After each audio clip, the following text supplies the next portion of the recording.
asegurar todo en castellano.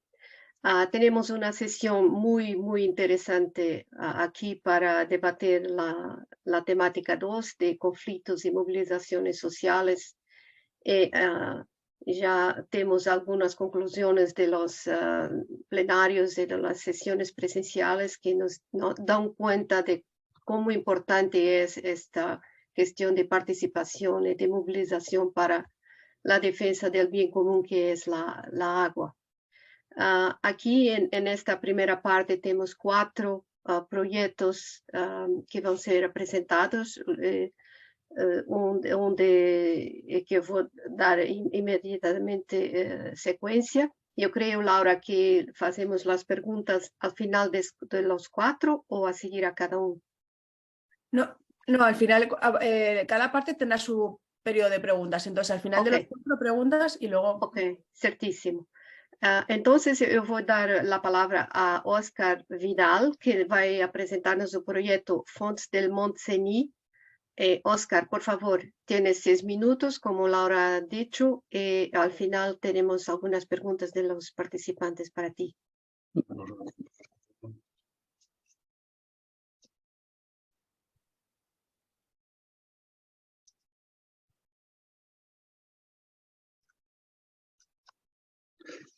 ¿Bien la pantalla? Se ve bien. Perfecto. Pues soy Óscar Farrerons Vidal de la Universidad Politécnica de Cataluña y les voy a presentar el proyecto Fonts del Montseny. El Montseny es un parque natural situado en la Sierra Prelitoral catalana. Es una reserva de la biosfera que comprende 18 municipios y está enclavado entre 3 comarcas de la provincia de Barcelona y de la provincia de Girona. La característica más importante del Montseny en este caso es que consta de una geología basada en un zócalo de rocas ígneas y metamórficas y una cobertura de rocas sedimentarias, y eso le da un valor natural con una gran cobertura vegetal y también con una fauna que está compuesta por unos 270 vertebrados, 10.000 invertebrados, muchos géneros centroeuropeos y algún género específico, como por ejemplo es el tritón del Montseny. Pero la característica principal son las fuentes. En este caso, del proyecto hemos identificado hasta 890 fuentes y las hemos analizado. Hemos analizado 100 fuentes del Montseny Norte. Hemos analizado también en 2018 48 fuentes de la zona oeste. Hemos analizado 75 fuentes de la zona este, 44 de la zona sureste en el 2021 y en 2022 53 fuentes del suroeste y aún estamos trabajando en estos análisis y estamos concluyendo. De hecho, hemos visitado muchas más que estas fuentes que tenemos aquí, pero no en todas hemos conseguido agua para poder analizar. ¿Cuáles son las características que hemos visto? Pues bueno, se trata el objetivo es estudiar las composiciones minerales de estas aguas desde un punto de vista ecosistémico y desde las relaciones que se establecen entre los diferentes minerales que podemos ver, ¿no? También hay fuentes a diferentes altitudes. Por ejemplo, la fuente del Sims está a 1.600 metros de altitud, cuando el punto más alto es 1.700, pero hay fuentes que están a 300 metros de altitud y ver qué relaciones se establecen, ¿no? Y también analizar las diferentes zonas geográficas que hemos visto. O otra causa es los caudales, ¿no? Entre la fuente María Negra o la fuente del Ferro de Gualba. Hemos procedido a captar el agua a través de botellines de 50 centilitros de agua mineral, botellines usados, pero han sido estos botellines enjuagados 3 veces con el agua de la propia fuente. Todo ello para conseguir que... Pues siempre los botellines que estén perfectamente llenos para evitar la falsificación del agua y transportar estos botellines de agua el mismo día a un laboratorio homologado. En nuestro caso, hemos trabajado con el laboratorio H2O Prat de Torelló, en la provincia de Barcelona. Los análisis se han llevado a cabo en las primeras 24 horas para pH, conductividad, alcalinidad y nitrato, y en un máximo de 3 días para los siguientes parámetros analizados. Podemos ver en esta tabla los diferentes parámetros que se han llevado a cabo con los métodos aplicados, y es importante tener en cuenta que se han llevado a cabo una intercomparación de resultados, todos los resultados obtenidos pues, con otros laboratorios homologados, tanto para cada una de las zonas, norte, oeste, este y sureste, como para cada uno de los parámetros que pueden ver aquí. El Z-score nos indica el valor de esta intercomparación de resultados, y si es menor que 2, pues significa que son resultados que podemos considerar completamente positivos. Como pueden ver, todos son menores que 2. Finalmente, los resultados obtenidos de todas estas fuentes analizadas de todos los parámetros, pues hemos hecho diferentes trabajos, pero aquí, para resumir, hemos mostrado en esta transparencia las medias de cada una de las zonas, norte, este, oeste y sureste, y para cada uno de los parámetros. Y podemos apreciar diferentes características. Por ejemplo, que en la zona oeste, pues hay unos resultados que son entre 2,5 o 3 veces más mineralogía que los otros resultados, ¿no? Los otros entornos se comportan relativamente similares. Sí que es verdad que hay alguna zona que tiene un poco más de mineralización, pero es también porque está influenciada por un año de sequía. Y a mayor sequía, pues menos mineralogía. Finalmente, podemos concluir que el proyecto ha demostrado que existe una gran cantidad de fuentes en el Montseny. En general, las fuentes mantienen un buen estado ambiental gracias a la estructura geológica, pero también gracias pues, a la cantidad de lluvia y otros factores. Las fuentes son ligeramente mineralizadas, estamos hablando en general, y en todo caso destacan algunas fuentes ligeramente bicarbonatadas y cálcicas. Hay muy pocas fuentes contaminadas por nitratos y casi todas ellas se concentran en la zona oeste del Montseny. En este caso, pues aproximadamente son una tercera parte, pues tienen exceso de nitratos. Y finalmente podemos considerar que en la zona oeste los parámetros minerales son aproximadamente el triple de elevados que los que se producen en las otras zonas. Gracias al doctor Fortià Prat, que es el que ha llevado a cabo todos los análisis en el laboratorio, y al fotógrafo Adrià Corella, que es uno de los cofundadores del proyecto desde el inicio del 2016. Y nada más aquí. Muchas gracias por su atención. Muchas gracias, Oscar, por tu tiempo que he economizado, 1 minuto o tanto. Muy bueno, gracias. Vamos a pasar entonces al segundo presentante, Rafael Muñoz Soria, que va a hablarnos de los cursos de la UNED. Por favor, Rafael. Buenas tardes. Sí. Buenas tardes, se ve la presentación, ¿no? Sí, sí. Bien, mi nombre es Rafael Muñoz, soy profesor tutor del Centro UNED de Valencia. Mi ponencia recoge la experiencia que hemos realizado en el Centro de la UNED de Valencia sobre los cursos del agua UNED. Empezar diciendo que la UNED, Universidad Nacional de Educación a Distancia, nació en Madrid en 1972 con vocación de llegar a todo el territorio de España y que hoy en día llega a muchos rincones de Europa y América. En los años 90 comenzaría en la UNED el título de licenciado en Ciencias Ambientales, estudios que presentan un cierto grado de complejidad, pues pertenecen a las ciencias experimentales. Añadir que además de las licenciaturas normales de cualquier universidad, la UNED realiza unos cursos de extensión universitaria de carácter abierto y que sirve también para que los alumnos obtengan créditos de libre elección. Dentro de los cursos de la UNED, que nacerían justamente pues, un poco en septiembre de 2019, consecuencia de la famosa Dana que daría lugar a la muerte del Mar Menor, empezamos a pensar en la importancia de llevar a la UNED los temas del agua.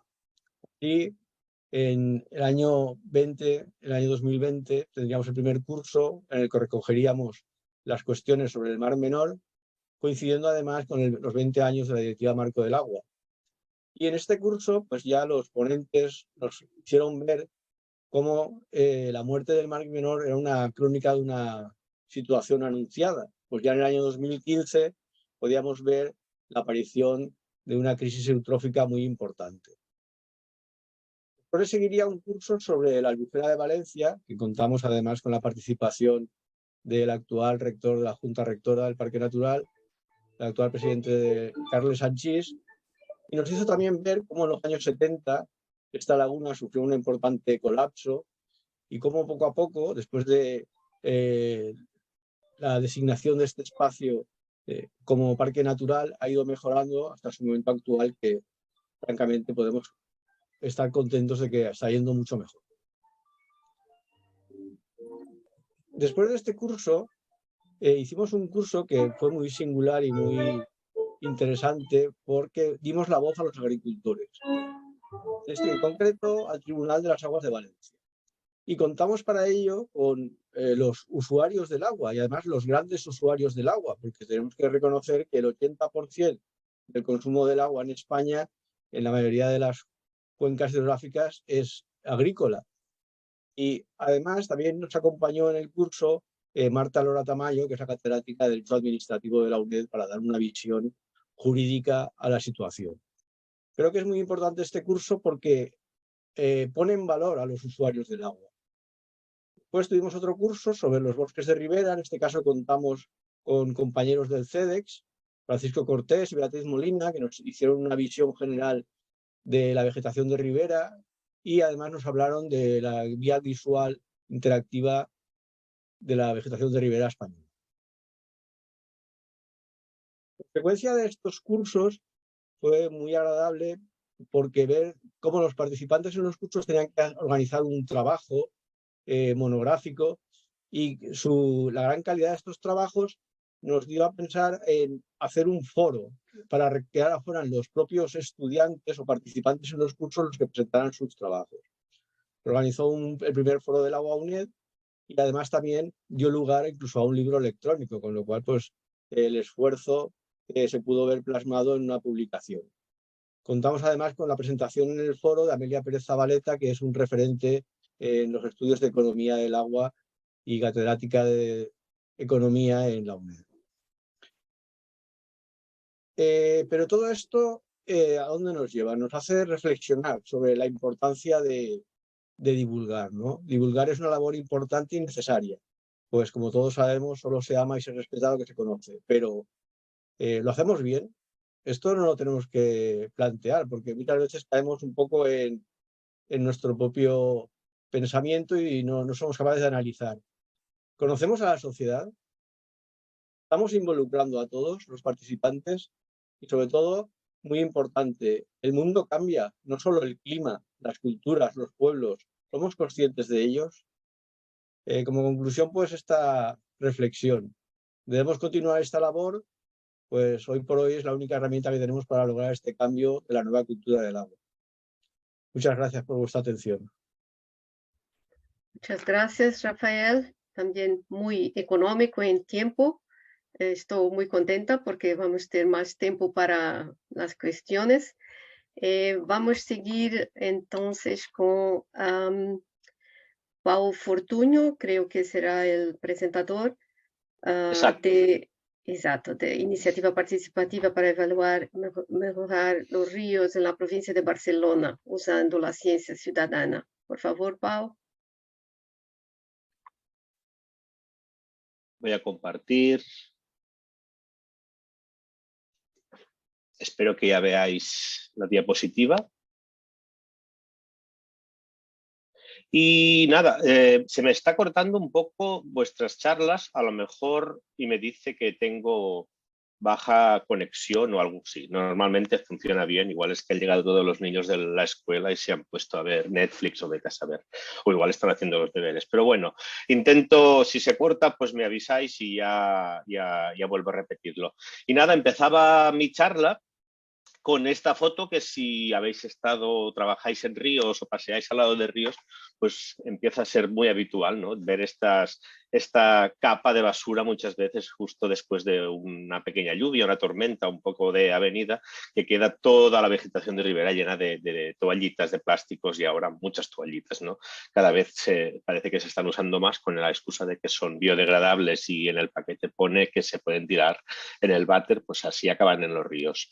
Y nada, no empecemos por lo malo, sino empecemos por soluciones. Son algunos de los resultados que se han tenido de este proyecto, del que os voy a hablar, ¿no? Como la instalación de estas especies de retención, de filtros, de tamizadores de estos sólidos que se ponen justo en la salida de los colectores antes de llegar a los ríos. Y después de estas tormentas, pues una parte de estos sólidos gruesos pues pueden acabar retenidos aquí y se pueden retirar antes de que lleguen al ecosistema. Y esto es un poco lo que os queríamos explicar con este proyecto. Llegim el Riu, que bueno, la primera autora es María Soria, pero me ha tocado a mí, yo también estoy participando, pero bueno, ella ha sido la capitana, digamos, de este proyecto. Y nada, que es una iniciativa, es un proceso de participación ciudadana que tiene como objetivo pues, promover la evaluación y la gestión de los tramos de ríos cercanos a núcleos urbanos, en este caso en la provincia de Barcelona. Empezamos en 15 municipios de la cuenca del Llobregat. Llobregat es como uno de los ríos así más grandes de las cuencas internas y que nace en los Pirineos y desemboca al lado de Barcelona. Y bueno, empezamos en estos 15 municipios en 2021, en otoño, organizando estos grupos de voluntarios que han estado participando en este proyecto. Y en 2022 ya empezamos con 9 nuevos municipios que también han seguido de momento de la Conca del Llobregat, pero que esperemos que a partir del año que viene, y ahí parece ganas con la Diputación de Barcelona, que es la entidad que financia y promueve este proyecto, de ampliarlo a otras cuencas. Así que a lo mejor nos veremos por el Ter, por el Besòs o por la Tordera, Òscar. Ya te avisaremos si venimos por el Montseny. Total, ya veis que han podido participar hasta 450 personas y bueno, este proyecto se basa en estos típicos, el modelo de acción con lo que nos hemos basado son estos típicos diagramas de flujo de los procesos de participación ciudadana, en este caso basados en uno de los artículos que María Soria, la compañera que ha trabajado en este proyecto, propuso para ríos temporales, para su tesis, pero que lo hemos también aplicado a ríos permanentes. Total, se basa en esta diagnosis previa con la novedad, o no gran novedad ya, del uso de herramientas de ciencia ciudadana. Y con esa diagnosis se forma a los ciudadanos y ciudadanas que participan y aparte se generan datos para proyectos estos proyectos de ciencia ciudadana y con esa diagnosis, aparte de aprender, pues se puede ver qué problemas no tiene nuestro ecosistema para empezar con la creación de medidas, que es la segunda fase con la que participamos. No sé si se oye a mi perra, que no sé qué pasa. Perdón. Con todo, después de esta co-creación de medidas, hay un compromiso por parte de los municipios participantes y de los ciudadanos en ejecutar esas medidas. Vamos a ponerlas en práctica para que al cabo de un año o un tiempo después, unos meses después, volvamos a hacer esa diagnosis a ver si se han mejorado en estos puntos concretos del ecosistema que fallaban, para después volver a ajustar estas medidas.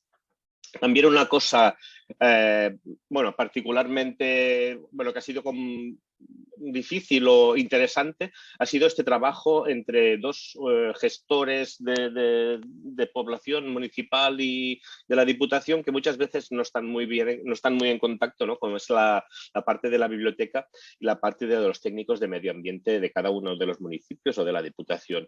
Y de ahí porque el proyecto se llama Llegim el Riu o Leamos el Río, ¿no? Porque se ha vehiculado todo desde las bibliotecas de estos municipios. Con todo, este tándem, este trabajo en pares entre biblioteca y técnicos municipales han sido los que han organizado a la gente, han organizado las sesiones y han recogido todas estas propuestas y han intentado tirarlas adelante en cada uno de los municipios, trasladándolo después al gabinete, ¿no? a quien va a ejecutar las mejoras y las obras o las propuestas. Nosotros, entre la Universidad de Barcelona, del que trabajamos, y también Asociación Habitats, que es la Asociación Habitats, que es quien gestiona Projecte Rius aquí en Cataluña, hemos estado siempre en contacto con ellos, formándolos y ayudándoles en todo el proceso. La herramienta que os hablaba, con la que hemos diagnosticado la calidad de estos ecosistemas fluviales, es el RiuNet, esta aplicación para móviles que hace unos años que está en marcha, que algunos supongo que ya conoceréis aquí en el Congreso de la Fundación, hayamos hablado algunas veces, y bueno, simplemente es una simplificación de estos protocolos que nos dicta la Directiva Marco del Agua para evaluar el estado ecológico de los ríos. En este caso, usando como calidad del agua los bioindicadores, los macroinvertebrados como bioindicadores, pero también se hace una evaluación del bosque de ribera, de los hábitats fluviales e incluso también del estado hídrico, ¿no? Si en estos ríos hay muchas extracciones o qué extracciones y cuánta agua se extraen del caudal natural que debería bajar por estos cursos. Así pues, trasladamos de nuevo todo este concepto que también hablaba antes Rafa, ¿no? de la nueva cultura del agua, ¿no? El río no solo es ese agua que va de las montañas al mar, sino que tiene todo ese ecosistema. Hay unas normativas, podemos evaluar las presiones, los impactos y mitigarlos si lo creemos adecuado. Y muy rápidamente, que igual ya me estoy pasando, ¿qué hemos obtenido? Bueno, una pincelada de los resultados, no son nada sorprendentes, ¿no? La calidad del agua pues está mejor arriba que abajo, en algunos ríos pequeñitos pues incluso puede llegar a ser muy mala, sobre todo en estos años que estamos teniendo aún mucha sequía aquí en la parte de cuencas internas, pero estos resultados no se quedan ahí en el puntito de color, sino que los ponemos en conjunto y en contexto con los datos oficiales que ofrece Calidad del Agua y Estado Ecológico la Agencia Catalana del Agua o otros proyectos de investigación, pero también le ponemos toda esa otra capa de información histórica o no tan histórica que nos proporciona la ciencia ciudadana o el Projecte Rius, que también es ciencia ciudadana, ¿no?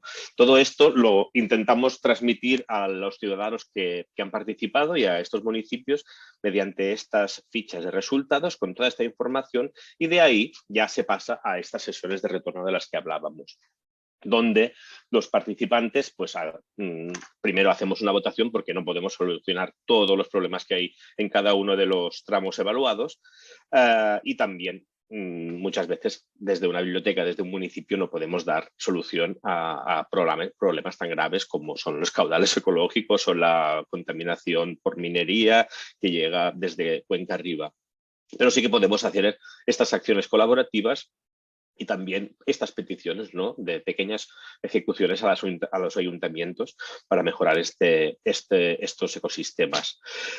Y así como preocupaciones principales que han salido en estas votaciones, pues bueno, mucha preocupación por la calidad del bosque de ribera. Es una cuenca muy urbanizada, muy industrializada, y pues no siempre tenemos un bosque de ribera en buenas condiciones, y la gente se ve empoderada, ¿no? para hacer cambios a este bosque de ribera, ya sea eliminando especies exóticas, plantando.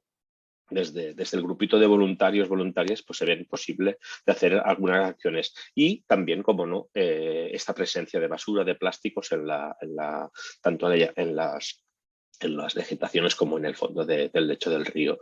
Y después pues otras preocupaciones que podéis ver aquí, el número de votantes.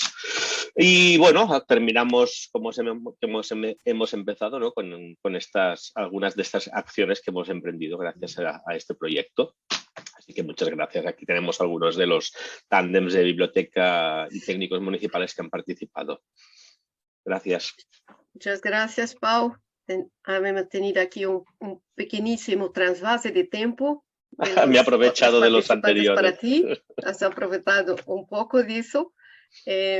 Entonces vamos a seguir con la última presentación de esta parte, que es de Natalia. análisis de la percepción, preferencias sociales hacia una gobernanza fluvial participativa. Natalia, creo que los problemas son resolvidos, por favor. Listo, muchas gracias.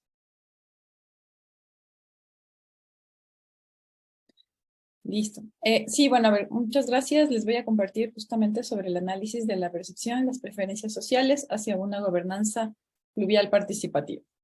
Como ha sido motivo de este congreso, el estado de los cuerpos de agua, yo les vengo justo a hablar sobre un poco los ríos urbanos, en especial en el entorno de las ciudades en desarrollo, donde la mayoría de estos pues están enfermos o están con una fuerte tendencia a padecer del conocido síndrome de la cuenca urbanizada.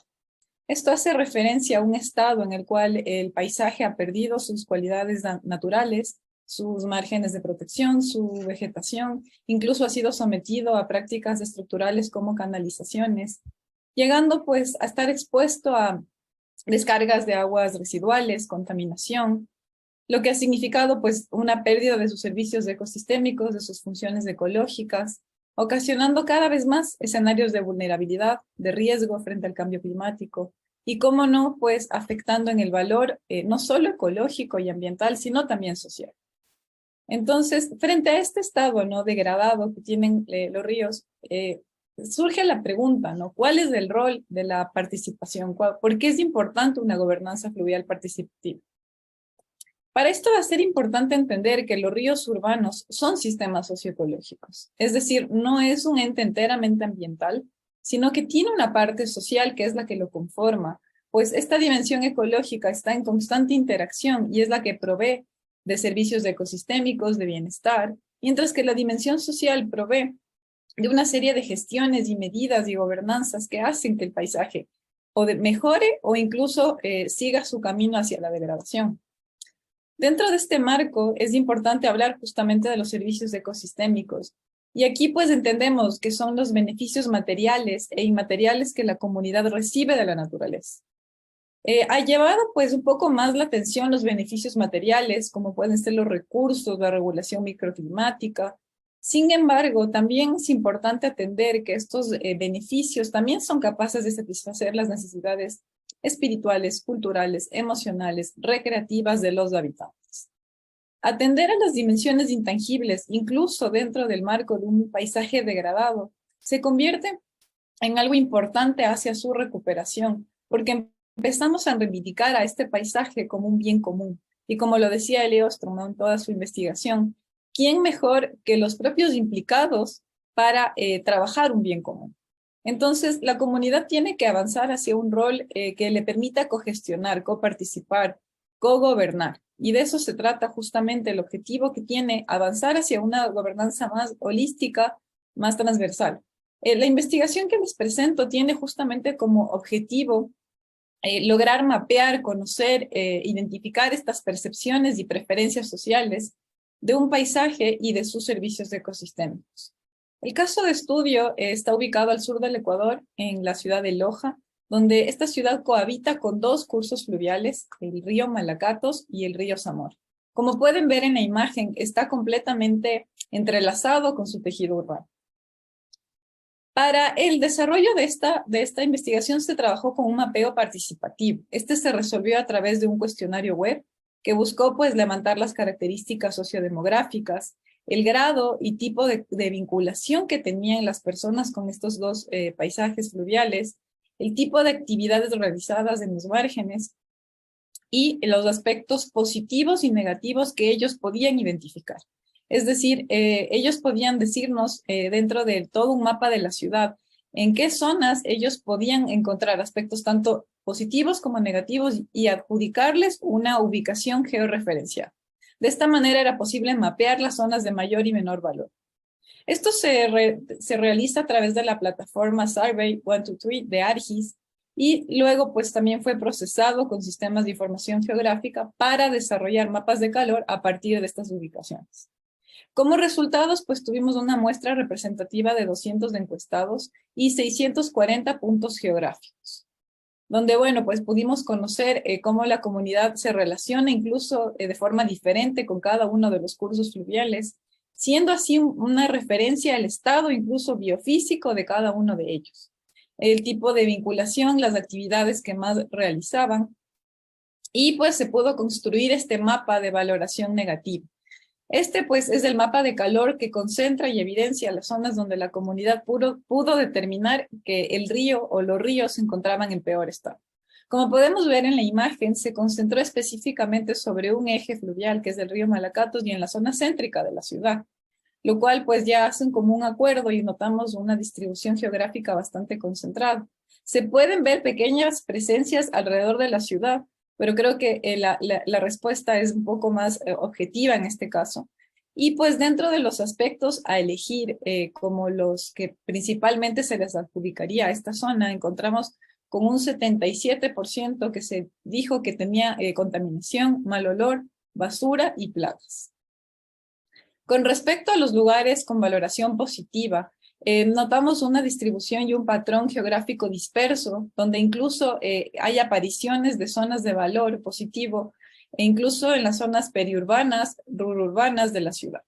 Esto pues nos hace denotar junto con la adjudicación que se le dio a estas zonas con el 48% de belleza escénica, vegetación, sonido del río y canto de aves, que hace referencia a un claro estado mejor respecto a su condición ambiental y al aprovechamiento que se podría tener justamente de los servicios ecosistémicos. Como vemos, los mapas presentados antes configuran una herramienta de participación participativa en la cual la comunidad de manera activa hace notar zonas y objetivos de mejora, ¿no? Prioridades de gestión. También pues con esto podemos ver que la comunidad tiene una capacidad de agencia para involucrarse y participar. Permite también avanzar hacia un intercambio de conocimiento entre organizaciones formales e informales, entre conocimiento experto y no experto. Significa entonces que es un instrumento de planificación que facilita la integración del conocimiento local en la toma de decisiones. Finalmente, también se demuestra la validez y pertenencia del análisis de la percepción y las preferencias sociales del paisaje fluvial y sus servicios, así como de la metodología, la cartografía social, que facilitan y nos llevan hacia una gobernanza con base en las comunidades.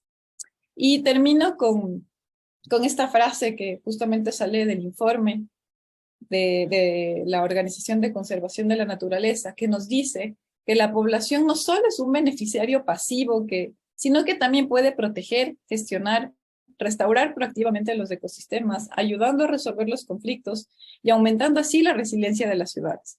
Junto con esta investigación vemos que además de todo ello también son capaces de notar conflictos y zonas de oportunidad. Muchas gracias. Muchas gracias, Natalia, por tu interesante presentación. Yo creo que tenemos un buen espacio de preguntas y respuestas, 40 minutos hasta las 6. Y yo gustaría de pedir a los participantes que sean muy rápidos a colocar las cuestiones. Vamos a ensayar el modelo de pregunta y respuesta inmediata. Para eso tenemos que ser muy disciplinados. Por eso, la pregunta rápida y la respuesta rápida para pasarnos al otro. En vez de colectar todas las preguntas, yo creo que es más interesante oír la respuesta inmediatamente. Yo creo que no tenemos ninguna pregunta inscrita en el chat. Por eso las preguntas serán hechas oralmente. Y yo creo que podemos empezar. Si quieres, Susana, yo atiendo al chat para que des tú los turnos de palabra con la mano, que como Pau que... Gracias. Yo creo que tenemos apenas una nota de Omeya para una referencia interesante, más no es una pregunta. Entonces, ¿quién quiere comenzar con una pregunta rápida para cualquier uno de los 4? Pau está levantando la mano. Sí, tenía una pregunta para Óscar sobre el proyecto de les fonts. Y nada, quería preguntar si habíais también colectado los datos de temperatura y de oxígeno, por ejemplo. Solo por una curiosidad, porque no lo he visto, digo, no sé si es que no lo habéis puesto o es que no había tiempo de ponerlo. Temperatura del agua sí que hemos tomado, oxígeno no. Oxígeno, vale. Gracias. Se me habrá pasado, pero temperatura sí. Vale. No, era curiosidad, digo, a ver si había, bueno, se supone, ¿no? En el norte más o hay menos, o si habéis, o para tener una serie después si hacéis más años de datos, quién sabe si esta temperatura, cambio climático, etcétera, puede acabar siendo significativamente más alta, ¿no? Ahora hemos empezado el 2016, hemos hecho las 5 zonas geográficas más o menos y seguramente pues para el 2023 que pues empezaremos, si siempre tomamos las muestras a finales de año, entre noviembre y diciembre, siempre. Por eso ahora hablo de 2023, seguramente volveremos a empezar a tomar muestras a partir de la zona norte y para repetir la experiencia otros 5 años más. Muy bien, muchas gracias. Tienes una pregunta de Habana. Gracias. Para Pau, quería preguntarle qué otras acciones de participación ciudadana han explorado dentro del trabajo que presentó. Claro, yo solo les he hablado de esta en el trabajo, digamos, hay más detalles en el trabajo escrito que hemos presentado, pero esta es la que estamos más contentos porque justo se han animado varios ayuntamientos a realizarlo, porque unos a otros se han contactado para quién hace esto, dónde lo hacemos, cuánto cuesta el mantenimiento y es como la más visual, ¿no? Pero en uno de los ayuntamientos también se ha eliminado justo en el tramo en el que actuamos había una pequeña barrera que ya estaba en desuso y ya se ha retirado.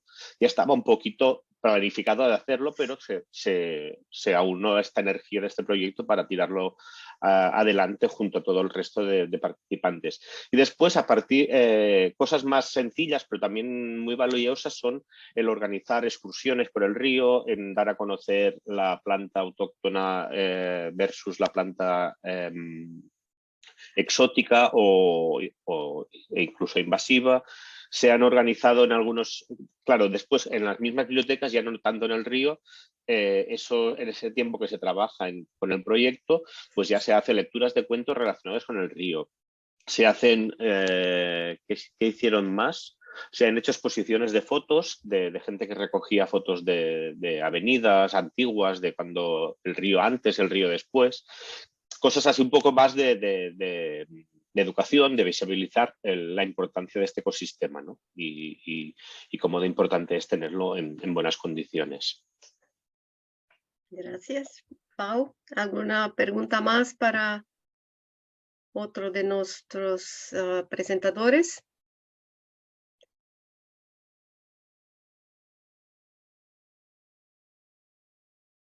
Natalia, gustaría de preguntarle, en cuanto los participantes se aquecen para las preguntas, cuando tenemos esos mapas, ¿cuál es la reacción de las personas? ¿Cómo haces la introducción de esta información de, por ejemplo, valoración negativa, algunos lugares que son más conflictuantes o preocupantes? ¿Cuáles los próximos pasos? No creo que todo caiga en un proyecto, mas en tu opinión, ¿cuáles serían los próximos pasos para reintegrar esa información con la comunidad? Gracias por tu pregunta. En realidad, el propósito justo fue generar un tipo de información que pueda ser presentada, por ejemplo, a distintos organismos, distintos actores. Entonces, se trabaja en un formato, digamos, bastante amigable para la planificación, que son cartografías. Entonces, que nos permite, pues, contar situaciones de una manera más compacta. El propósito, claro, es que sea una herramienta, una capa más de información. Estamos bastante acostumbrados a que los ríos se trabajen desde informaciones muy biofísicas, incluso adjudicación de valor monetario. Pero aquí estamos presentando también la oportunidad de poner sobre la mesa el valor social. como una de las formas que también deben influir en la toma de decisiones. Entonces, que podamos pues complejizar un poco más, ¿no? La idea un poco, creo, es tratar de siempre buscar avanzar hacia estas visiones un poco tradicionales en las que se ha venido manejando, sobre todo los ecosistemas urbanos que son tan complejos. Entonces, el objetivo, los próximos pasos, claro, cómo no, bueno, seguir avanzando con herramientas de participación ciudadana, de ciencia ciudadana, como hemos visto, pero poder ponerle en un lenguaje común para que sea una capa más a considerar en la toma de decisiones. Entonces, ahora la comunidad también puede manifestar zonas de prioridad de gestión. Gracias, muy interesante. Yo he visto que Rafael ha postado alguna información adicional si alguien quiere saber un poco más de... No, discúlpame, no Rafael, es lo primero Oscar. presentante, Oscar, sí, sobre las fuentes de Montseny. Entonces, amigos que están oyendo, algunas preguntas para alguien de los presentadores.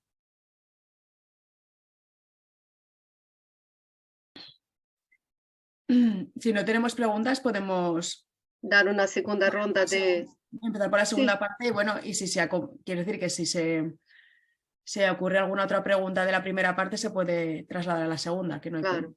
problema. O también a dar oportunidad a algún de los presentadores que quiera colmatar, porque están tan económicos en la presentación. Yo percibo que estaban corriendo. Si algún de los que han usado menos tiempo quisiera hacer una nota adicional, Rafael, Oscar, a mí me gustaría tenemos hacer tiempo y pasamos a la segunda. Sí.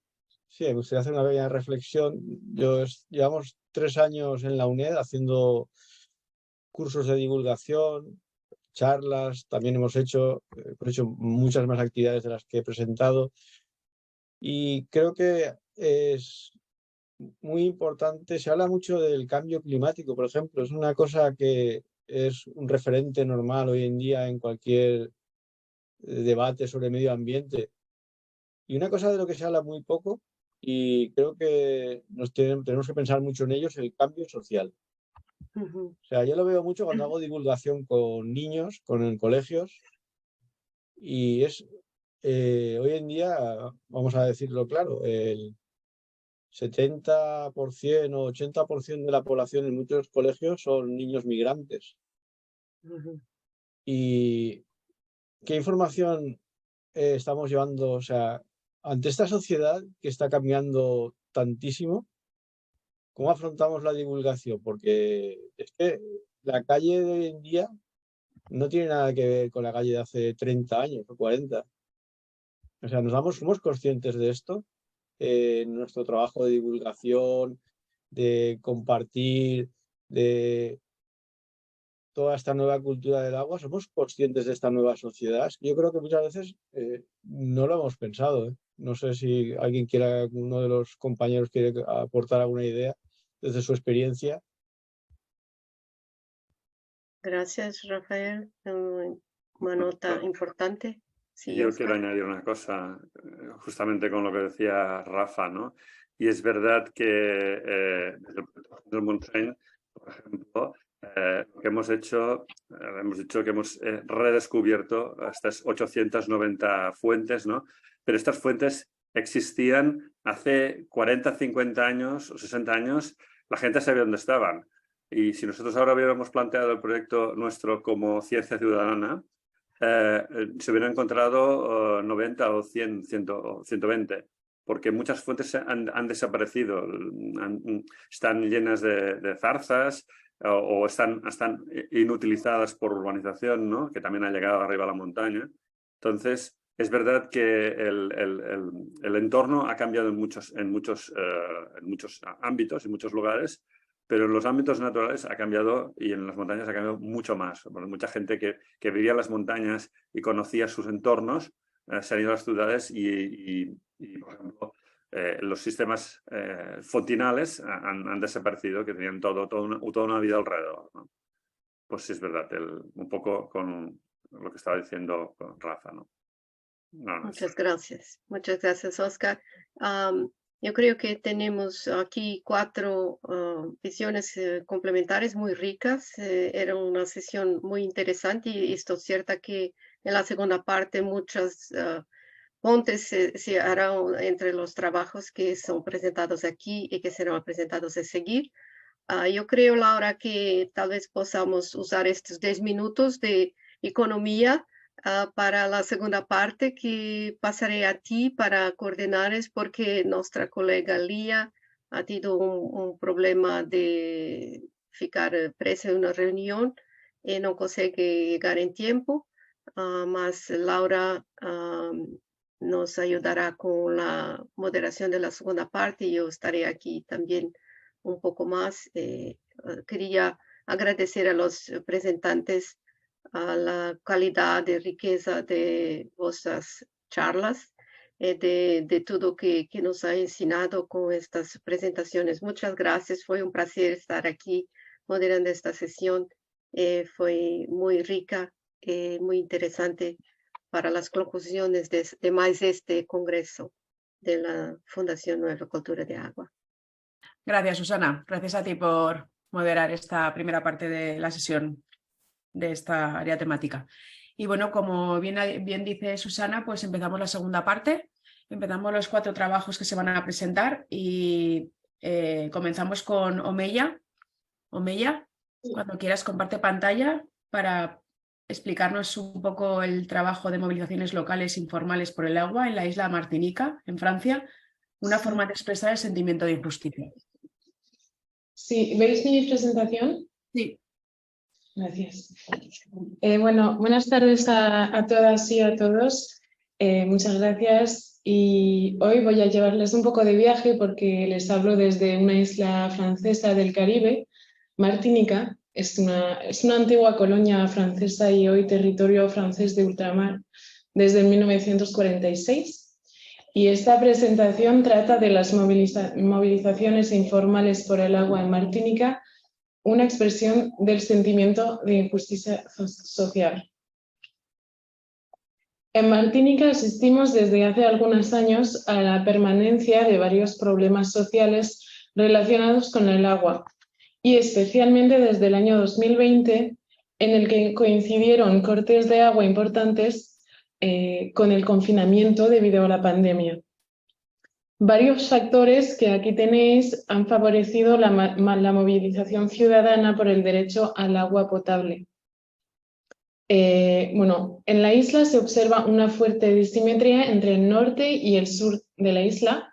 En el norte, que es mucho más montañoso y mucho menos poblado, se concentran la mayoría de las captaciones de agua, que las veis en azul, mientras que el centro y el sur, con menos agua, concentran el 73% de la población de la isla y donde se sitúan las ciudades más importantes y donde se han observado cortes de agua importantes en el periodo del 2020. Entonces, estos factores como las desigualdades sociales en un contexto postcolonial, donde la vida es muy costosa, en un precio elevado del agua más elevado que en Francia, una gobernanza criticada con casos de corrupción, una desconfianza en la calidad del agua, por ejemplo, con el caso de la contaminación por clordecona, que es un plaguicida organoclorado utilizado entre el 1972 y el 93 en las plantaciones de plátano en Martinica y Guadalupe, y fue prohibido en Francia en el 90, pero siguió estando autorizado en Martinica y Guadalupe por excepción ministerial hasta el 93 y hoy constituye un desastre ambiental y social y un escándalo de salud. Bueno, pues observamos en el 2020 una forma de movilización ciudadana informal y espontánea, que son los colectivos de usuarios del agua en los barrios con problemas de suministro de agua potable. Y en el contexto postcolonial de la isla, la problemática del acceso al agua parece entremezclar todas esas reivindicaciones sociales plurales que suscitan movilizaciones fuertes. y cuando se producen cortes de agua en esta isla en el que el recurso hídrico es abundante, el sentimiento de injusticia es muy visible. Entonces, en este sentido, cabe preguntarse que reivindicar el derecho humano al agua potable es una manera de luchar por más justicia social. Vamos a intentar responder a estas dos preguntas. ¿Cuáles son las estrategias para acceder a los espacios de decisión del agua de estos colectivos de usuarios del agua? ¿Y cuáles son los efectos de estas movilizaciones sobre la gobernanza del agua en Martinica? El enfoque adoptado abandona una concepción moderna del agua pensada independientemente del ser humano y de la sociedad. Un poco en el mismo enfoque que la presentación de Natalia Alvarado. El agua aparece una vez más como un objeto híbrido y multidimensional, y por eso hablamos de un ciclo del agua, un ciclo hidrosocial. Esta investigación también plantea el acceso al agua como un derecho humano básico, tal y como se reconoce en el Objetivo de Desarrollo Sostenible número 6 de las Naciones Unidas. Por lo tanto, el acceso al agua potable sana es una exigencia en términos de justicia socioambiental. La metodología adoptada. Este trabajo propone una metodología cualitativa construida a partir de un corpus de entrevistas semiestructuradas, entrevistas libres, observaciones directas con actores institucionales, habitantes y con 3 colectivos de usuarios del agua en 3 zonas diferentes de la isla, una en el norte, una en el centro y una en el sur. La del sur apareció antes del 2020. Entonces, las estrategias para acceder a los espacios de decisión del agua son las siguientes. Primero, la escala del barrio. La proximidad aparece como un factor espacial que favorece la formación de una reivindicación común. Segundo, aquí tenéis una frase que puede exponer esto: no es escasez de agua, es una injusticia. El papel muy importante de las emociones en el compromiso. Y también una porosidad entre los espacios cercanos de la movilización espontánea de los barrios y el espacio público. Martinica es una isla bastante pequeña y se observa una proximidad entre los habitantes y los políticos locales que favorece el acceso a los espacios de poder, como las instituciones, bueno, los contactos en las instituciones, los medios de comunicación, la prensa, etc. Entonces, en el 2020, la proliferación de esos colectivos ha favorecido su reconocimiento por parte de los políticos locales como nuevos actores del agua. Y los efectos de esas movilizaciones sobre la gobernanza del agua. Nos preguntamos si hay realmente una participación que se ha mejorado en Martinica después de estas movilizaciones. Por una parte, se observa un reconocimiento de la necesidad de una mayor participación de esos colectivos y de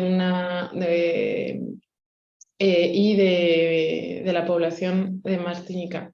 Se observa que los ciudadanos son cada vez más informados y conocedores del tema del agua, y los políticos sienten una presión ciudadana.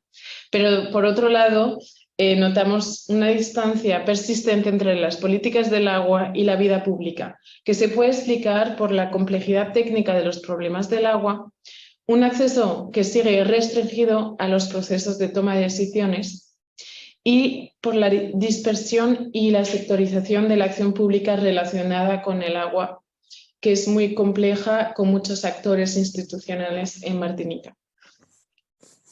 Por último, el interés científico en ciencias sociales, particularmente, de explorar esas formas de movilización, formas informales, espontáneas.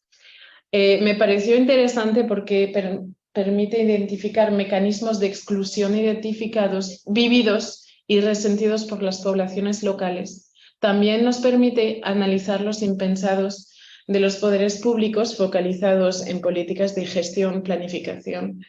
Y también permite reconocer prácticas de acción públicas caracterizadas como infrapolíticas, subalternas o marginales. Muchas gracias. Gracias, Omeya, por compartir la realidad de Martinica en relación con el agua. Vale, pues si queréis pasamos al siguiente trabajo, José Manuel López, que nos va a hablar sobre la experiencia de la Laguna de la Janda. José Manuel, cuando quieras. Sí, buenas tardes. Vamos a poner la pantalla. Lo estáis viendo, ¿no? Está perfecto, cuando Venga. quieras. Pues nada, comentaros un poco quiénes somos la Asociación de Amigos de la Laguna de la Janda. Yo soy el presidente. Somos una pequeña asociación de carácter más bien comarcal, provincial, que llevamos trabajando desde el año 1994 en intentar recuperar lo que fue el mayor humedal de la península ibérica, el mayor humedal interior de la península ibérica, costero urbano más grande, y que fue desecado en los años 60 con fines agrícolas. Vamos a ver si pasa. Ahora no sé por qué no pasa de diapositiva. Ahí. Pasamos a la siguiente.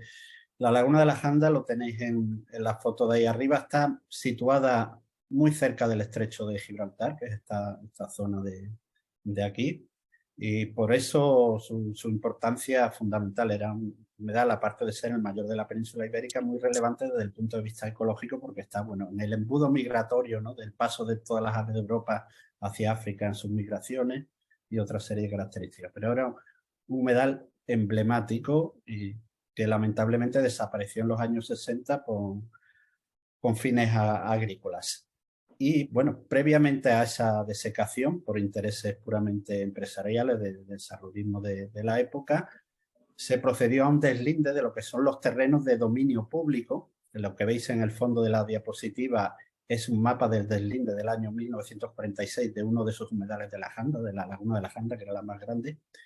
Y en ese deslinde se delimitó por las zonas de inundación habitual en crecidas ordinarias, que había 6.165 hectáreas que eran terrenos públicos. Esos terrenos públicos se hace el deslinde, que es recurrido por los ocupantes que había en la zona, pero es ratificado posteriormente por el Tribunal Supremo, con lo cual tenemos deslinde ratificado de 6.165 hectáreas.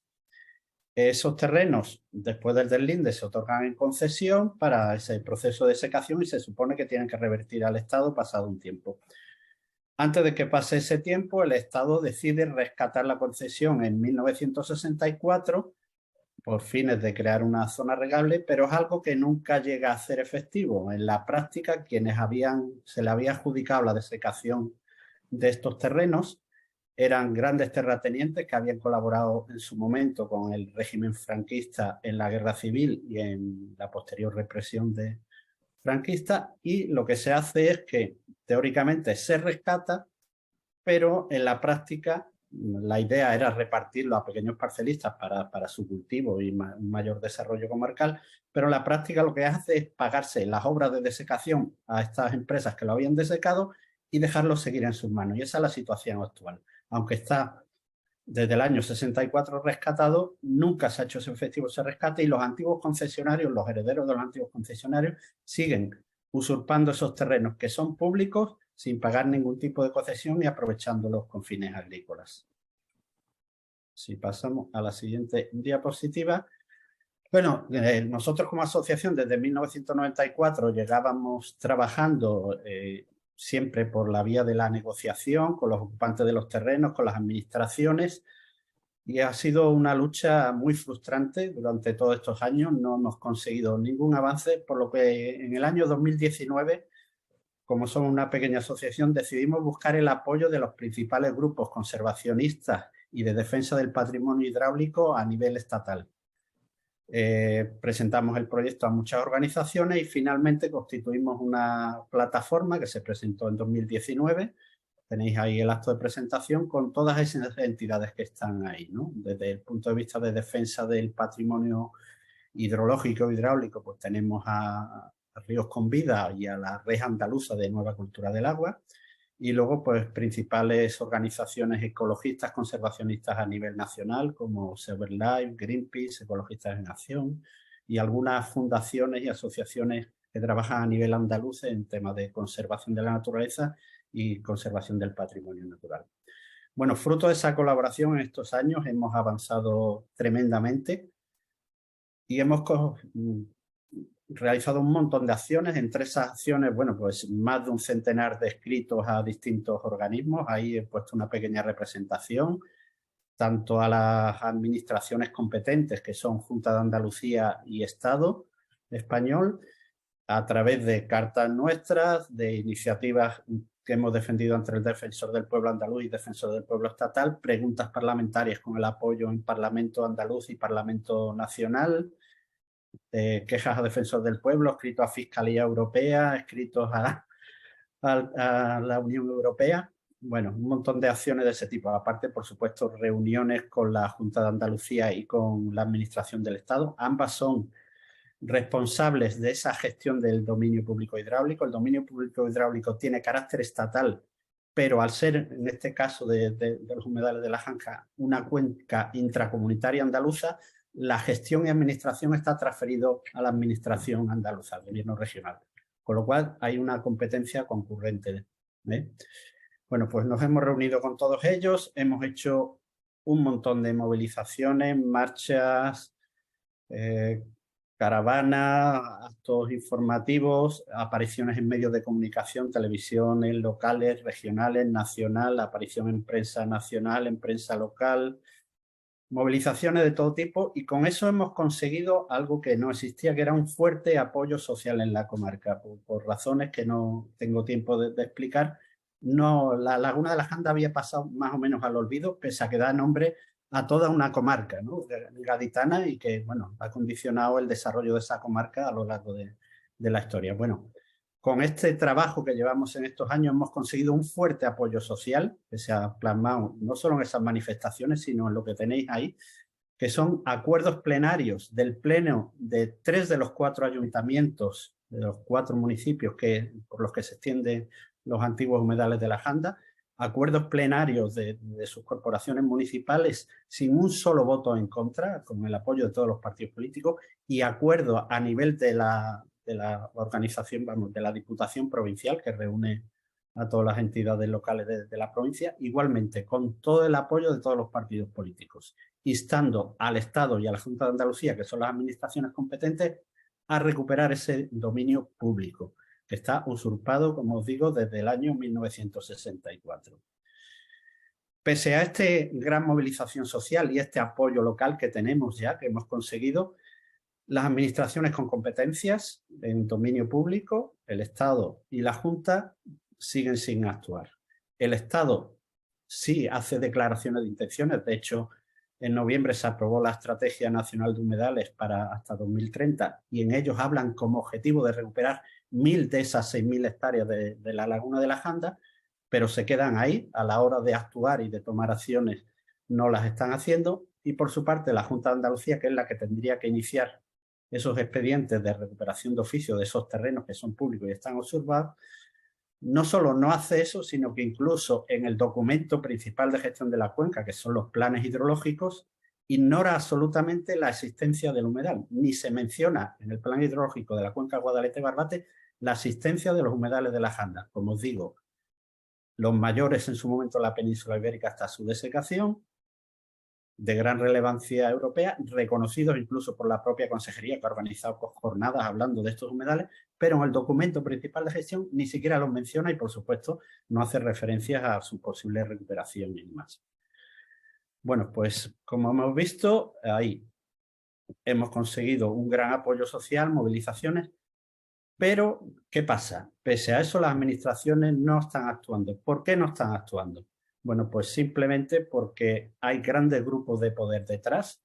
Aquí pongo aguatenientes y terratenientes, porque esos antiguos concesionarios, hoy herederos que ocupan esos terrenos, son grandes empresas, grandes familias muy bien relacionadas con todos los poderes a nivel nacional, tanto legislativo como Casa Real como judicial, y ejercen fuertes presiones, tienen muchos intereses económicos, son grandes poseedores no solo de terrenos, sino de manejan las comunidades de regantes. Y ante esas presiones, aunque haya un apoyo social, la administración no está actuando. Conclusión, pues hemos conseguido mucho, pero aún así lamentablemente es insuficiente y no nos queda más remedio, y lo vamos a iniciar en muy breve, que es la vía legal. Y vamos a ir en muy breve tiempo, ya hemos tenido varias reuniones con los abogados, a emprender acciones por la vía civil y por la contenciosa administrativa contra la Junta de Andalucía y contra el Estado por no ejercer sus funciones en la protección y recuperación de lo que es de todo, del dominio público hidráulico. Y nada más, no sé si me he pasado de tiempo, pido disculpas si es así. Gracias, José Manuel. Sí, os estáis pasando un poco, pero vamos, como esto es súper interesante y en principio tenemos tiempo, no os estoy cortando, pero vamos, que es un exceso asumible. ¿Vale? Entonces, muchísimas gracias por tu presentación y supongo que habrá muchas preguntas en el turno para ello. Pues pasamos al siguiente trabajo, que es el caso del río Tahivilla, que lo presenta Stefan Nolte, cuando quieras. ¿Del banco? Espera, perdón, comparto pantalla, un momento.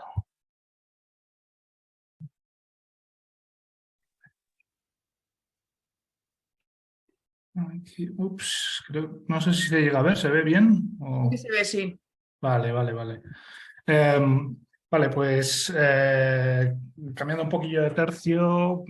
Si quieres, la puedes poner en modo presentación. Es que es lo que estaba intentando. Pues nada, ahora se ha puesto, vale. Vale, perfecto. Bueno, pues soy Stefan Nolte de la plataforma en defensa de las fuentes y en este caso sobre todo la plataforma SOS Tahivilla Vivo. Y bueno, básicamente la presentación de hoy va a ser un poco por la cuestión de que normalmente los conflictos en torno al agua muchas veces han tenido éxito, sobre todo en casos de conflicto en relación a los usos hidroeléctricos o los usos agrarios, pero muchas veces ya lo que es el conflicto con el abastecimiento urbano es un gran tabú, es mucho más complicado y por una buena razón. Evidentemente no se puede dejar a una ciudad ni se puede dejar a nadie sin ese acceso al agua, ese derecho humano al agua que se comentaba antes en el caso de la Martinica. Obviamente en un país occidental con una gran infraestructura ese problema es mucho más relativo.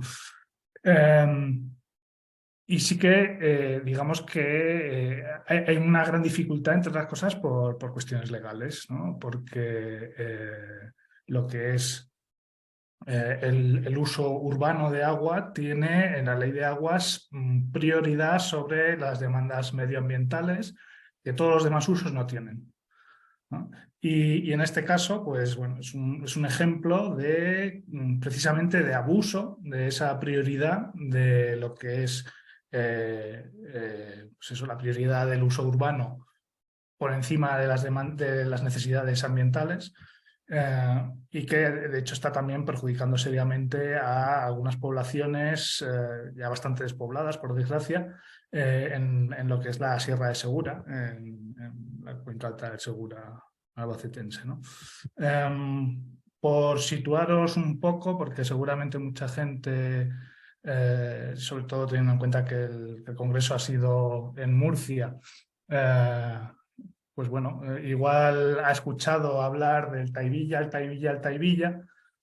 y siempre lo ha asociado con la Mancomunidad de los Canales de Tahivilla y muchas veces pues se desconoce que ese nombre viene de un río que se sitúa en la vecina provincia de Albacete y que, bueno, pues está justo lindando pues con la región de Murcia. Y desde ahí se abastece pues, a todo lo que es la zona de la región de Murcia, de Cartagena, Elche, Alicante, Orihuela. O sea, las principales ciudades del sureste peninsular son abastecidas desde este río y luego, como veremos, también desde otra toma que hay en el río Segura.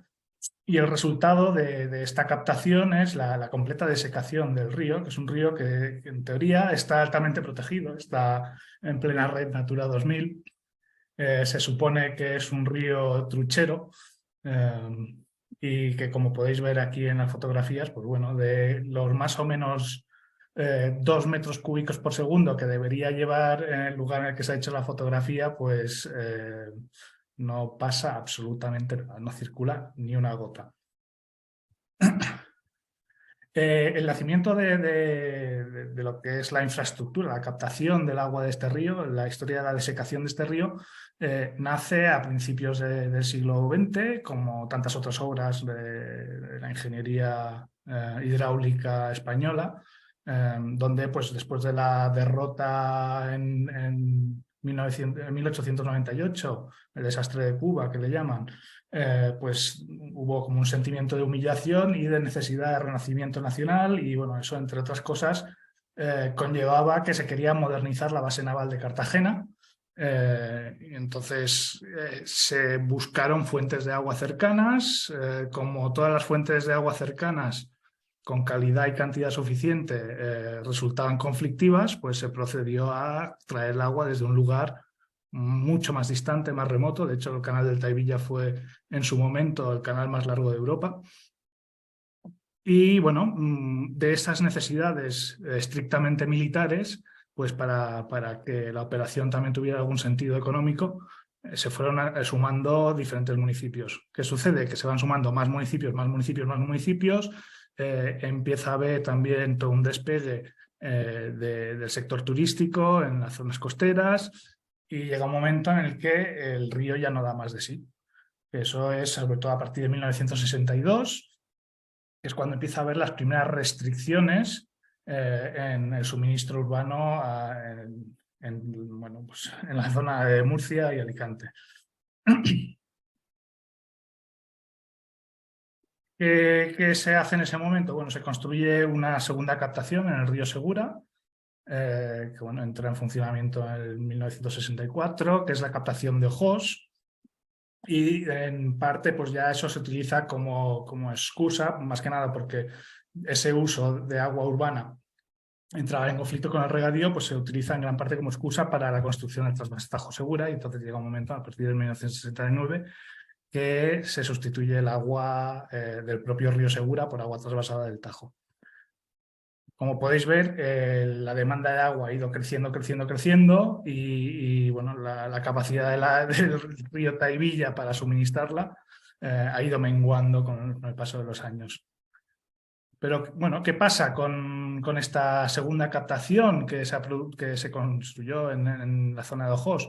Pues que permite técnicamente que el río Taivilla recupere su caudal ambiental. Permite que simplemente dejando correr una parte importante de su caudal por el curso natural, simplemente se capte agua más abajo, obviamente a un coste algo superior y con una calidad algo menor, pero técnicamente permitiría que solamente fuera necesario el abastecimiento del noroeste murciano a través del canal del Taivilla, el canal alto del Taivilla, mientras que el resto se podría hacer a través de los canales del post-trasvase, igual que se capta el agua trasvasada, ¿no? Y bueno, esta es un poco la que fue la propuesta técnica que con la Directiva Marco del Agua, con los primeros planes hidrológicos, pues se intentó poner, ¿no? Porque ya con la exigencia de que se implantaran caudales ecológicos, pues bueno, hubo obviamente una preocupación desde la Confederación Hidrográfica del Segura por lograr el buen estado ambiental del río Taivilla, y eso pasaba obviamente por recuperar los caudales ecológicos. Entonces hicieron esta propuesta que en sí misma es muy sencilla y relativamente fácil de cumplir. ¿Con qué nos encontramos? Pues con que cuando fueron a aprobarse los planes hidrológicos de primer ciclo, desaparecieron estos caudales ecológicos para el Taivilla y, de hecho, a partir de entonces, en los informes que se presentaron a la Comisión Europea, el río Taivilla aparece en buen estado ecológico a pesar de continuar completamente seco. Y bueno, pues a partir de ahí es donde, tirando del hilo, descubrimos que, bueno, pues que ha habido un movimiento de los puntos de control ambiental, pasándolo de la zona desecada a la zona que aún tiene caudal, justo antes de la captación. Y bueno, pues también a partir de todo el movimiento ciudadano que había por defender el Taivilla, que ahora se ha ido creciendo a partir de eso, pues empezamos a tirar del hilo y nos encontramos pues, con situaciones de lo más curiosas, tales como que, bueno, que la potabilizadora de Lorca, que es la que permitiría precisamente esa captación de agua desde ojos, conducción por los canales del post-trasvase y utilización en toda la zona de Lorca, parte del lado del Mar Menor, estaba funcionando al 15% de su capacidad, que ha habido problemas de no mantenimiento o no reconstrucción desde el año 2008 de unos tanques de decantación. También nos hemos encontrado con que, a pesar de que se estaba justificando la completa desecación del río Taivilla con la prioridad del abastecimiento urbano sobre las demandas medioambientales, también nos hemos encontrado que hay un uso industrial a gran escala, por ejemplo, con la industria del pozo, que son 2,5 hectómetros cúbicos en este caso, solamente una sola industria, y que, bueno, pues continúan consumiendo esa agua a pesar de ser un uso menos prioritario que la demanda medioambiental, y es algo generalizado, ¿no? Y que la propia Mancomunidad de los Canales del Taivilla pues, no parece prestarle mucha atención. Y finalmente está también la cuestión de lo que son los planes de emergencia en situaciones de sequía, que bueno, se ve una descoordinación absoluta entre lo que sería, según el Plan Hidrológico Nacional, en los municipios en los sistemas de abastecimiento que de forma mancomunada superan los 20.000 habitantes, se debería hacer un plan de emergencia ante sequía de forma mancomunada. Y sin embargo, pues bueno, lo que ha hecho la Mancomunidad de los Canales de Taivilla es limitarse a analizar el abastecimiento en alta, y luego los municipios, como casi ninguno tiene más de 20.000 habitantes, salvo Caravaca, pues no tienen plan municipal de sequía, y Caravaca, pues bueno, lo ha hecho sin participación pública. Tampoco la Mancomunidad de los Canales de Taivilla ha hecho ninguna clase de participación pública en los planes de emergencia. Y ya la guinda del pastel es encontrarnos que, pese a que la Mancomunidad de los Canales del Taivilla solamente puede utilizar el agua para usos de abastecimiento industriales, pues encontrarnos con que la mayoría de las redes de abastecimiento municipal acaban desviando agua, pues, por ejemplo, a granjas porcinas, a usos agropecuarios que no están previstos en la concesión, bueno, en la concesión por título legal, legalmente no estaban previstos, y bueno, que son completamente ilegales, ¿no? Y bueno, pues al final, ¿qué conclusiones estamos extrayendo de todo lo que nos hemos encontrado?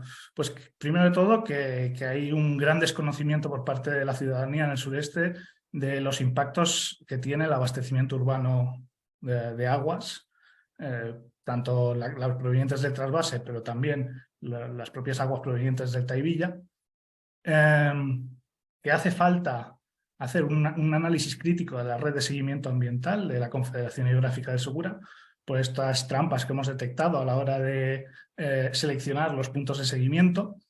También hemos visto pues, que hay un problema de descoordinación administrativa enorme, que la Mancomunidad de los Canales del Taivilla y la Confederación Hidrográfica del Segura se van pasando la pelota de quién tiene que controlar los ayuntamientos.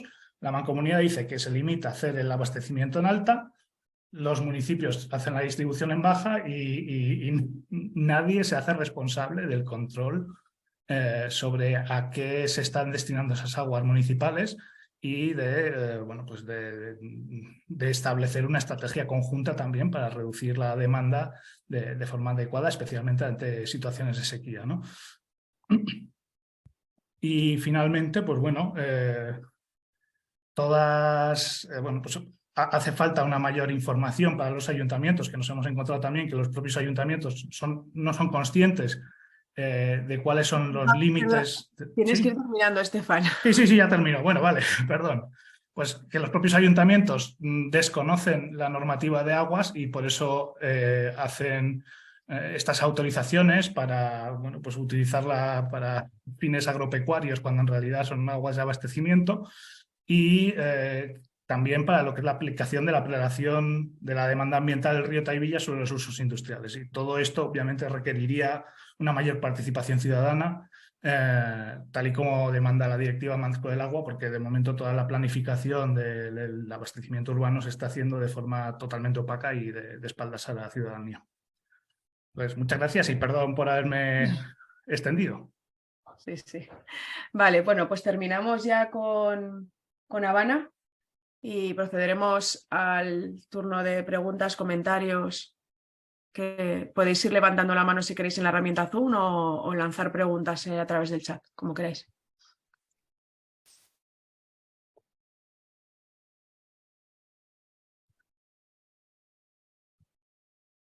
No puedo abrir.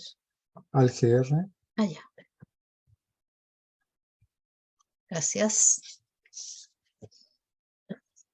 Muy buenas tardes. Desde acá de Villarrica. No estamos viendo tu presentación, Habana? No sé. ¿No la están viendo? No. Ah, momento, voy a compartir pantalla, se me había olvidado el detalle. Un momento. A ver, ahí se ve. Ahora. ¿Sí? ¿Está bien? Sí, está bien. Perfecto. Muchas gracias. Muy buenas tardes entonces nuevamente, desde acá de Villarrica, Araucanía, Chile. Les saludo, muy agradecida por habernos invitado al Congreso. Saludo también a todos quienes hicieron posible esta instancia, que de alguna manera abre este diálogo, ¿no es cierto?, entre la academia y la ciudadanía. Mi nombre es Habana Muñoz y represento a la organización ciudadana Aguas Libres Villarrica con esta ponencia que muestra nuestra experiencia de gestión ciudadana por la descontaminación de la cuenca del lago Villarrica. Nuestro territorio, Gualmapu, en lengua mapuche, corresponde al territorio independiente hasta la invasión chilena de la segunda mitad del siglo XIX, y su nombre se basa en la existencia de población mapuche asentada en tierras ancestrales. La población mapuche actual es de 32% del total regional. Este territorio compartido es hoy escenario de luchas y conflictos por la contaminación de las aguas, por la pérdida del bosque nativo y más. En la Araucanía, el 70% de los conflictos socioambientales vulneran el derecho humano al agua.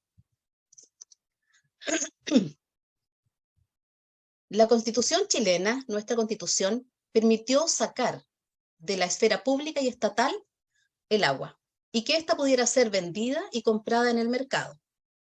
Así, los derechos de agua son acumulados por las grandes empresas nacionales y extranjeras de minería o agrícolas, mientras que las comunidades rurales se han ido quedando prácticamente sin agua para su consumo. En 2019, más del 15% de las comunidades rurales en el país recibieron agua en camiones aljibe.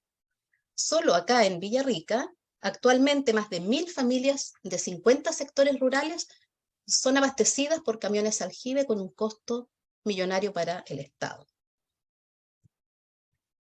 Esta es la cuenca del lago Villarrica.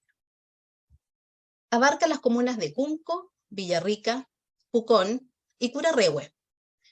Es una de las principales zonas de interés turístico en la región, por su naturaleza prístina, por estos paisajes de belleza excepcional y por la presencia de tradiciones mapuche.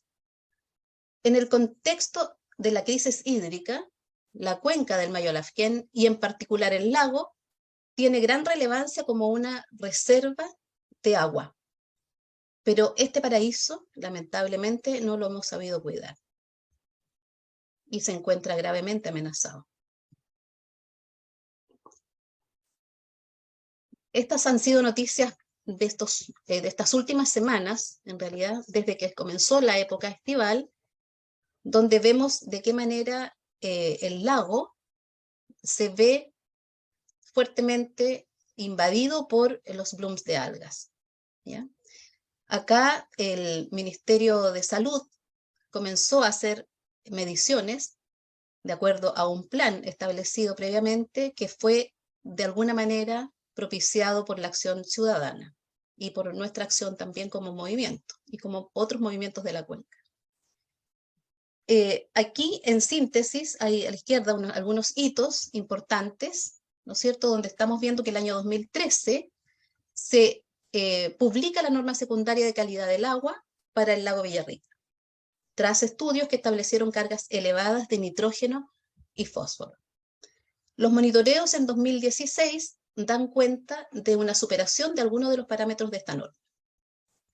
Conociendo nosotros estos graves resultados, en 2017 nos organizamos formalmente para defender el lago y presionar por la declaratoria de saturación del lago. Perdón. Ahí está. En 2018 se inició entonces el Plan de Descontaminación Ambiental del lago Villarrica, el primero en Chile. Allí participamos como parte del Comité Operativo Ampliado. Quizá nuestra primera frustración fue que en 2020 se publicó de manera inconsulta el anteproyecto. Aún así nos sumamos a la consulta indígena y continuamos con las campañas educativas a través de nuestras redes sociales. El anteproyecto reconoce, como aparece ahí a la derecha, como principales contaminantes a las pisciculturas, emplazadas en los afluentes del lago, además de la cobertura de suelos y las aguas residuales y aguas servidas, que en gran medida son originadas por el boom inmobiliario desregulado. Después de más de 5 años, el anteproyecto aún no concluye. Hoy se encuentra en etapa de consulta indígena y no vemos un horizonte claro para la aplicación de sus medidas. En este contexto de grave daño ambiental, nuestra tarea ha sido visibilizar la contaminación del lago ante una ciudadanía desinformada y autoridades que responden con extrema lentitud. En general, se impone algo muy básico, el miedo de alejar a los turistas. Nuestras herramientas han sido la participación y el diálogo, recurriendo a todos los medios. Hemos realizado conversatorios, programas radiales, folletos informativos, pancartas, acciones públicas, marchas, eventos artísticos y hemos llegado también a los recursos legales. En pandemia, por supuesto, hicimos múltiples seminarios web sobre las temáticas. Así, hemos puesto en la opinión pública el daño ambiental que sufre la cuenca, denunciando sus causas y, por supuesto, a los principales responsables locales. En este trabajo no hemos estado solos. Hemos mantenido vínculos y trabajos colaborativos con muchos actores de la cuenca, de la región y más allá. Organizaciones ambientales, culturales y académicas. Hemos dialogado con autoridades regionales y nacionales. Nuestro mensaje se ha ido amplificando a todo el país e incluso más allá al mundo. El año pasado, 2022, publicamos el daño ambiental de la cuenca en el Atlas Mundial de la Justicia Ambiental, justamente gracias a amigos españoles que están presentes acá. Y hoy está en proceso un documental coproducido también con un colectivo español, Left and Rotation. Y hasta aquí hemos llegado. Aquí estamos sosteniendo que el plan de descontaminación del lago Villarrica ofrece hoy la ilusión de darle solución al problema. En realidad, hemos declarado que el plan de descontaminación no busca descontaminar el lago, sino solo restablecer el estado de calidad del agua permitido por la norma. Una norma laxa, por cierto. Esto en un plazo de 15 años y con un pequeño, podríamos decir, presupuesto cercano a 100 millones de dólares. Mientras tanto, el avance de la contaminación continúa sin freno. Todo agravado, por supuesto, por el cambio climático. No obstante estas malas noticias, nuestro trabajo ciudadano ha dado algunos frutos, como la declaratoria de humedales urbanos en Villarrica y en Pucón.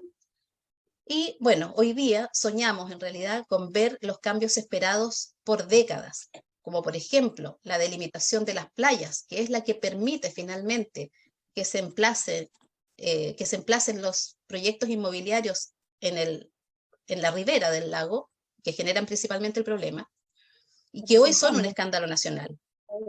Y esperamos también un mayor control de las industrias contaminantes. En este estado de cosas, en realidad quisiéramos que estas industrias estuvieran fuera de la cuenca. Y unas palabras solamente para cerrar. Como organización ciudadana, seguiremos trabajando entonces para instalar herramientas de participación y de transformación social con la esperanza de aportar al verdadero gran objetivo, la sostenibilidad de la cuenca y hasta que el agua sea libre. Gracias. Gracias, Sabana. Bueno, pues yo creo que tenemos suficiente tiempo para que a raíz de los interesantes trabajos que nos han presentado nuestros colegas, que son tanto trabajos académicos como experiencias, que eran un poco las dos tipologías de trabajos que se podían presentar al Congreso y que vamos, yo creo que todas surgen o todas ponen el foco de atención en lo que es la movilización social que surge tras un conflicto ambiental surgido o una problemática ambiental relacionada con el agua, ¿no? Entonces, en este caso, bueno, se abre el turno de intervenciones, preguntas a los autores, comentarios en general, reflexiones sobre los temas abordados o expuestos. Levantáis la mano con el Zoom y si no, pues a través del chat, si que alguien no quiere hablar a viva voz, pues también puede plantear. Había una sobre Martinica que la hace Jordi Sala, que preguntaba si ahí en Martinica no se aplica la Directiva Marco del Agua, porque entiendo yo que relacionado un poco con los problemas tanto de calidad, de contaminación como de acceso al agua. Entonces, no sé, Jordi, si quieres concretar Sí. más. O... Sí se aplica la Directiva Marco del Agua, pero en el marco de la directiva existe un control de los contaminantes por la Agencia del Agua local, pero en realidad no está muy adaptado al contexto de este territorio que se sitúa en el Caribe, en otra zona geográfica, y no está adaptado a esta contaminación por la clordecona. Y la pertenencia actual a la Unión Europea y a sus reglamentos específicos sobre la gestión del agua es bastante criticada porque, bueno, pues muchos dicen que no es adaptada al contexto, tanto social como ecológico, geográfico de la isla. Y existe un sentimiento de injusticia y también de dominación colonial persistente en ese sentido. Y solo para explicar un poco la contaminación por clordecona, que no he tenido tiempo en la presentación, es, como os dije, un plaguicida utilizado en las plantaciones de plátano, pero se percibe también como un crimen colonial porque los grandes propietarios de las plantaciones siguen siendo descendientes de colonos, apoyados por el Estado en estos años, y por eso han hecho una derogación ministerial para que sigan utilizando el plaguicida. Y los científicos calculan a 300 años de contaminación del suelo y del agua en Martinica. Entonces, en el marco de la directiva sí que hay muchos mapas, pero bueno, siempre los ríos están en rojo porque obviamente están contaminados para cientos de años, y hay una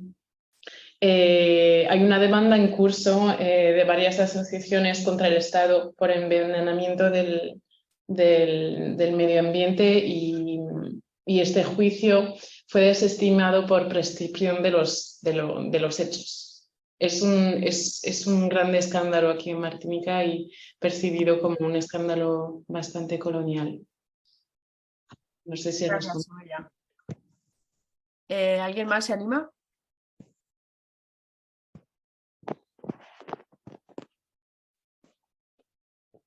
¿Hacer algún comentario? Incluso los propios autores también podéis preguntar, ¿eh?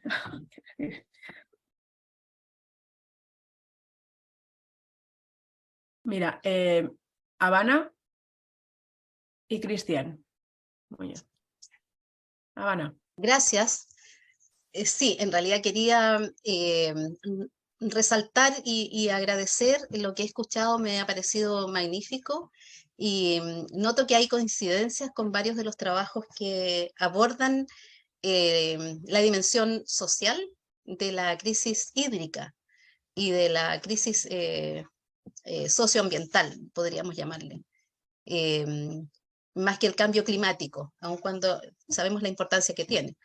El trabajo de nuestra organización, como decía, que no es una organización que trabaja sola. En la primera fotografía que ustedes vieron estábamos junto a unas 10 organizaciones de acá de la cuenca y justamente el año pasado celebrábamos la declaratoria del humedal Mayolafquén, a orillas del lago Villarrica. Por tanto, me parece muy importante lo que se ha dado en esta parte del Congreso, que es justamente de resaltar la dimensión social de estas problemáticas, que me parece fundamental y me siento muy parte al representar entonces aquí a mi organización Aguas Libres Villarrica. Eso nada más, gracias. Cristian, habías pedido la palabra, ¿no? Hola, sí. Sí, mira, sabes que me quedó dando vuelta algo que dijo José Manuel. No sé si estará José Manuel por ahí, pero espero que esté. Porque me asusté cuando dijo que todos los políticos de todos los colores se habían puesto de acuerdo. Pero en realidad el resultado neto de ese acuerdo casi unánime de todas las fuerzas políticas es que quedamos donde mismo, es decir, no hay ningún avance. Por lo tanto, desde la perspectiva ya más crítica de estos problemas generales, ¿qué apreciación tiene él? Porque yo tengo claro que lo que él presentó es que no se avanza y en general es lo que yo veo de la mayoría de las exposiciones, estamos más o menos en el mismo diagnóstico. Y una cosa que es un poco grave y probablemente donde he hecho en falta dentro del Congreso, tiene que ver más con una mirada jurídica, es decir, todo finalmente termina en un embudo jurídico. Lo que dijo la muchacha martinica me conmueve en el fondo, es decir, yo no puedo seguir avanzando en mi reclamo porque los hechos se dan o están obsoletos o no cumplen con algún elemento jurídico que permita avanzar. Entonces, desde esa óptica dejo abierta la reflexión para todos, porque creo que ahí es donde tenemos un debe, es decir, cómo enfrentamos ese paso para poder avanzar en la resolución de estos conflictos socioambientales. Eso. Bueno, yo soy José Manuel y nada, comentar que al respecto de esto de los políticos, nosotros, como he resaltado, tenemos el apoyo, digamos, de las corporaciones locales y provinciales. ¿Por qué? Yo creo que muy claramente por una cosa, porque eso les hace recibir cierto apoyo social para sus elecciones y eso, pero ellos no son los organismos, las administraciones competentes para la gestión y recuperación de ese dominio público. Es muy fácil sumarte a una causa si tú realmente no estás implicado luego en los expedientes.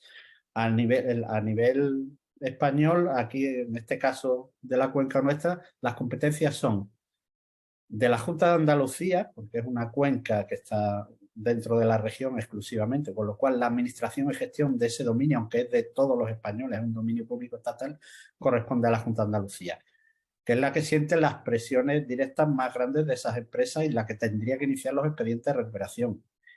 El Estado, que está por encima, debería tutelar porque es un dominio público estatal y si la Junta de Andalucía no ejerce sus competencias, subsidiariamente ellos instan a la Junta de Andalucía a que las ejerzan y si no, desde el propio Estado asumirlas. El Estado dice que ellos están encantados de restaurar las andas, de hecho, como he comentado, lo pone en el Plan Estratégico de Humedales a 2030, pero que ellos no se van a enfrentar a la comunidad autónoma, que es una competencia que está pasada a la comunidad autónoma y que sean ellos los que, digamos, se comen el marrón. Nosotros como Estado apoyamos en todo lo posible a la comunidad autónoma, pero no nos mojamos. Entonces, es la postura fácil. La postura más difícil, evidentemente, la tiene la Junta de Andalucía, pero el Estado, digamos que tiene una posición fácil y las administraciones locales, que ya os digo, ni un solo partido político ha votado en contra de instar al Estado y a la Junta a recuperar los humedales, lo tienen súper fácil. Es más apoyo social para las elecciones locales, pero no les compromete a nada.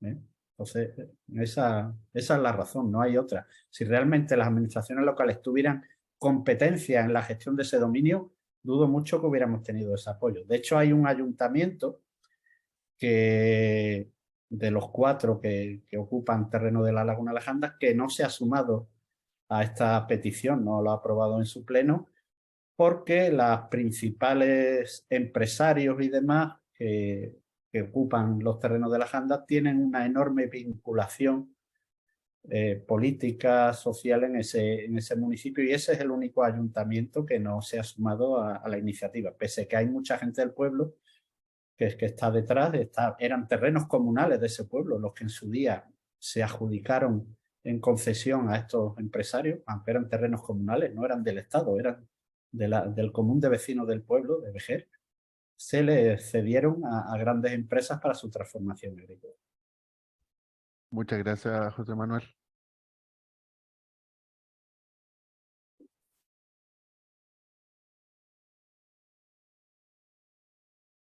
¿Alguna pregunta más?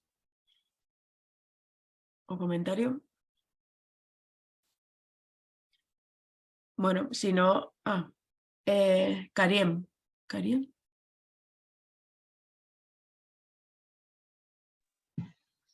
¿Se escucha? Sí. ¿Se escucha?